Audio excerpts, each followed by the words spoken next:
Chapter 5. The people of the city of Baltese became obsessed with the elephant. In the market square and in the ballrooms, in the stables and in the gaming houses, in the churches and in the squares, it was the elephant that came through the roof, the elephant conjured by the magician, the elephant that crippled the noble woman.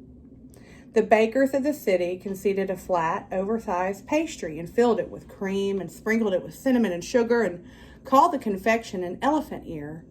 And the people could not get enough of it. The street vendors sold, for an exorbitant price, chunks of plaster that had fallen onto the stage when the elephant made her dramatic appearance. Chaos, the vendors shouted. Mayhem! Possess the plaster of the disaster! The puppet shows in the public gardens featured elephants that came crashing onto the stage, crashing the other puppets beneath them, making the young children laugh and clap in delight and recognition. From the pulpits of the churches, the preacher spoke about divine intervention, the surprises of fate, the wages of sin, and the dire consequences of magic gone afoul. The elephant's dramatic and unexpected appearance changed the way people of the city of Baltese spoke. If, for instance, a person was deeply surprised or moved, he or she would say, I was, you understand, in the presence of an elephant. As for the fortune tellers of the city, they were kept particularly busy. They gazed into their teacups and crystal balls. They read the palms of the thousands of hands. They studied their cards and cleared their throats and predicted that amazing things were yet to come. If elephants could arrive without warning, then a dramatic shift had certainly occurred in the universe. The stars were aligning themselves for something even more spectacular. Rest assured, rest assured.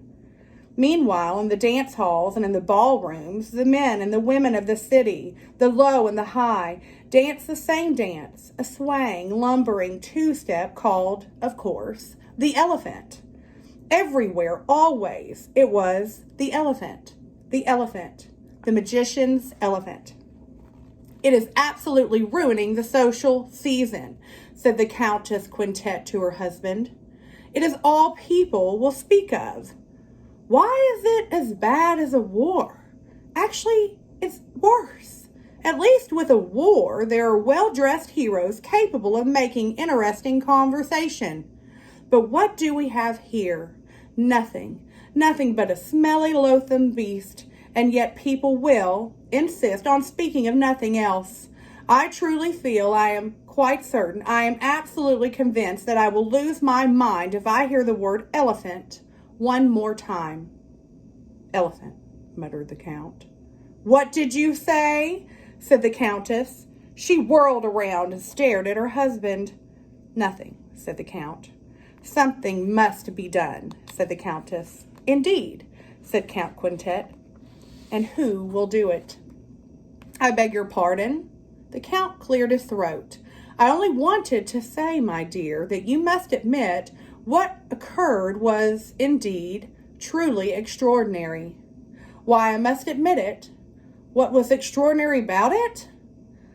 The Countess had not been present at the opera house that fateful evening, and so she had missed the chaos and the whole event. The Countess was the kind of person who hated, most horribly, to miss chaotic events. Well, you see, began Count Quintet. I do not see, said the Countess, and you will not make me see. Yes, said her husband, I suppose that much is true. Unlike his wife, the Count had been in attendance at the theater that night. He had been seated so close to the stage that he had felt the rush of the displaced air that presaged the elephant's appearance. There must be a way to wrest control of the situation, said the Countess Quintet. She paced back and forth. There must be some way to regain the social season. The Count closed his eyes. He felt again the breeze of the elephant's arrival. The whole thing had happened in an instant, and it had also occurred so slowly. He, who never cried, had cried that night, because it was as if the elephant had spoken to him and said, things are not all what they seem to be. Oh, no, not at all. To be in the presence of such a thing, to feel such a feeling. Count Quintet opened his eyes. "My dear," he said, "I have the solution." "You do?" said the Countess. "Yes. And what exactly would the solution be? If everyone speaks of nothing but the elephant, and if you desire to be the center, the heart of the social season, then you must be one with the thing that everyone speaks of." "But what can you mean?" said the Countess. Her lower lip quivered. "Whatever can you mean?" "What I mean, my dear, is that you must bring the magician's elephant here."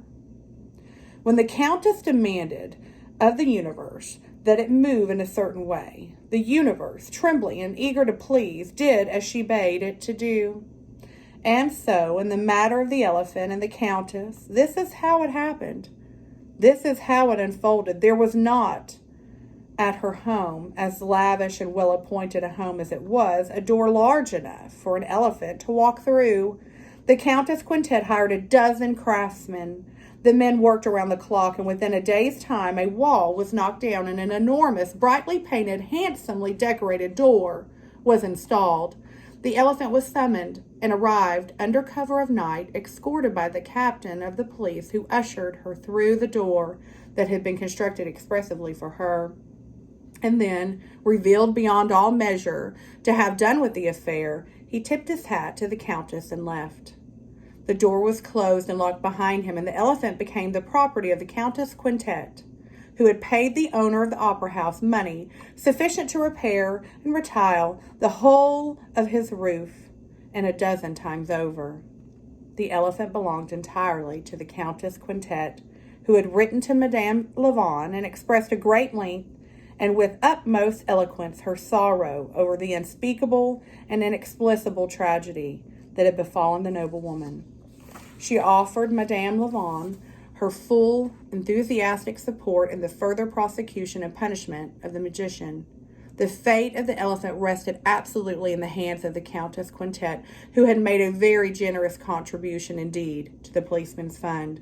The elephant, you will now understand, belonged, locked, stock, and barrel, to the Countess. The beast was installed in the ballroom, and the ladies and gentlemen and dukes and duchesses and princes and princesses and counts and countesses flocked to her. They gathered around her. The elephant became, quite literally, the center of the social season.